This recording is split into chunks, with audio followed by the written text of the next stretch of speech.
What's up, guys? I'm here at the Rijksmuseum in Amsterdam. Just checking the mic here. Yeah, it's fine. I'm here at the Rijksmuseum in Amsterdam.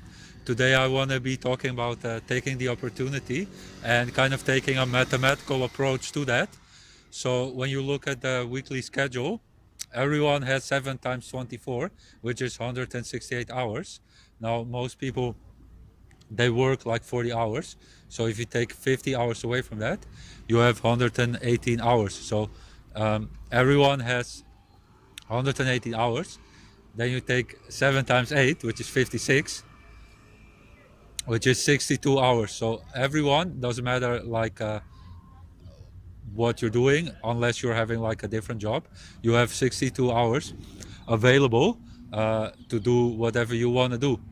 And then you really got to look at making the weekly schedule, like really planning everything in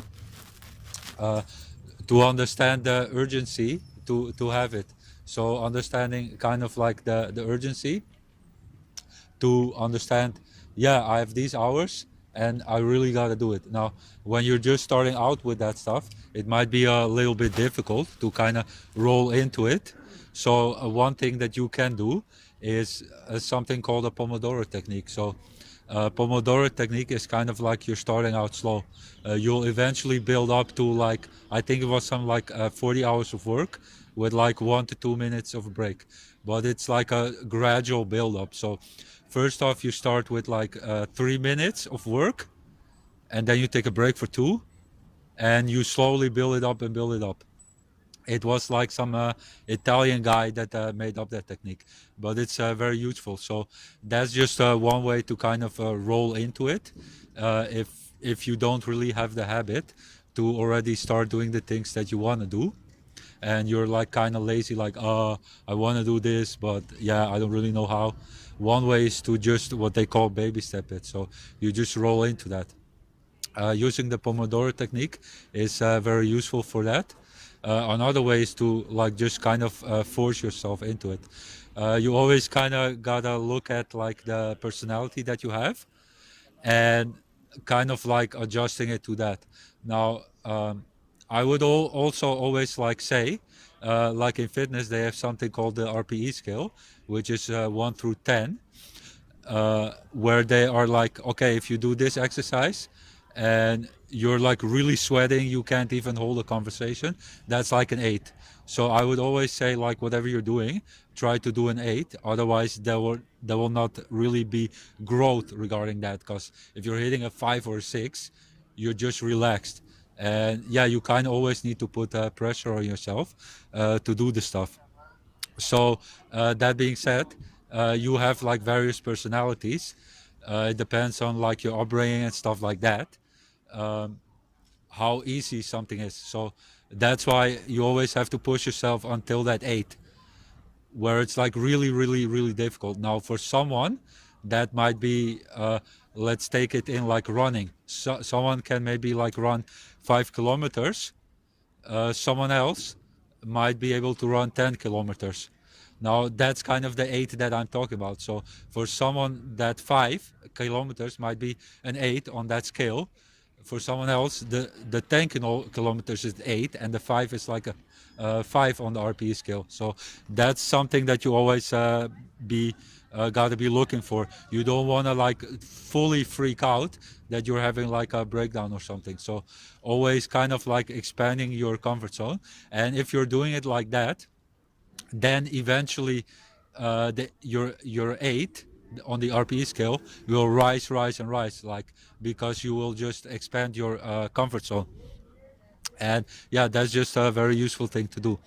Now, the weekly schedule is pretty important because you also want to be tracking. So if you make the weekly schedule, and at the end of the week you kind of just review it, then you can like make things green and red what you did, and then you can do something called course correcting, and that's very useful because then week upon week you will learn and learn and learn, and yeah, that way, that's a perfect way to improve upon it. So that's really important to do the weekly review at the end of it. And then it might also become like a reality check, because you'll actually see where you're spending your time. And then you can't really make the bullshit excuse of like, oh, I don't have the time for it and all this stuff. Because most people, when they say I don't have the time, it's more like I don't have the priority. They're not really interested in doing it. Like pretty much anyone has time, unless you're like the fucking CEO of McDonald's or something. Like then you're probably pretty disciplined and all your time is already set up. But if you're like just the average guy working 9 to 5, you definitely have the time, because you're just spending your time just doing bullshit which you could use more productively. So that's super important. And then also understanding the urgency to actually be doing things. Now we're living in like a pretty difficult time. Like you might think, oh, I'm gonna travel to that country, yeah, I'll do it in January, but then like the border closes and you can't go anywhere. So understanding the urgency of like doing things immediately. And also like you might be talking with people and they might offer you like, I'll pay for your trip if you come here and here. And then you're like, no, I don't want to do it then. And you'll probably think like, oh, that opportunity will always be available. But then you ask them like a month later or something, and they're like, no, that shit has already happened. I'm not interested in that anymore. And that just means like you miss your opportunity. So always understanding that sense of urgency. And the beautiful mindset there is like the job you have, just work as if like someone younger is working 10 hours more than you, trying to take your spot from you. If you have that mindset, then yeah, everything's gonna be fucking awesome. And you can apply this stuff also with pickup. I'm mostly talking about like a self-development aspect of it, but if you look at it from pickup, like one way to do sense of urgency is something called the 3-second rule. So when you see someone you want to approach, you have to go 3, 2, 1 and you go. Not like, oh, I'm kind of looking like, yeah, maybe she's there, yeah, I'll wait until she's standing alone and all this stuff. So really taking the sense of urgency of that. Hope you guys like the video. If you're interested in upgrading your life, I'm offering free 15-minute Skype calls. I'm also doing a remote infield coaching, which is you go out and I'm on the call with you and I guide you through the pickup itself. And I'm also doing consultation calls, which can be for both, so self-development and for pickup. I always gotta do the free 15-minute call to kind of see if we're a fit for each other.